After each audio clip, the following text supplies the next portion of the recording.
বিসমিল্লাহির রহমানির রাহিম। প্রথাগত রাজনীতির বাইরে এটি একটি অত্যন্ত ইউনিক এবং আধুনিক টপিক নিয়ে আপনাদের সামনে কিছু কথা বলবো।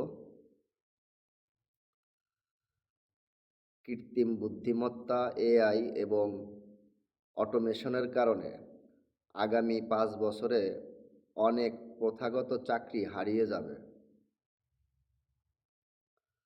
যারা আজ স্কুলে পড়ছে তারা কি সেই ভবিষ্যতের জন্য তৈরি? ডিজিটাল ডিভাইড বা প্রযুক্তিগত বৈষম্য কি নতুন কোনো শ্রেণী সংগ্রাম তৈরি করবে?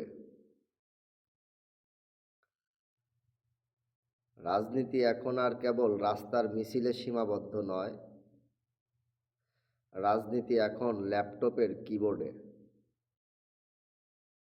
স্মার্ট বাংলাদেশ মানে কেবল ইন্টারনেটের গতি নয়, স্মার্ট বাংলাদেশ মানে আমাদের মেধার সক্ষমতা।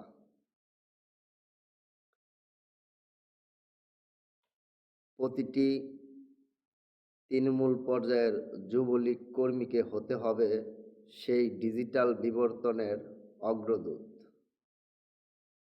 সবাই ভালো থাকবেন, সুস্থ থাকবেন, সচেতন থাকবেন। জয় বাংলা, জয় বঙ্গবন্ধু, জয় হোক দেশরত্ন জননেত্রী শেখ হাসিনা।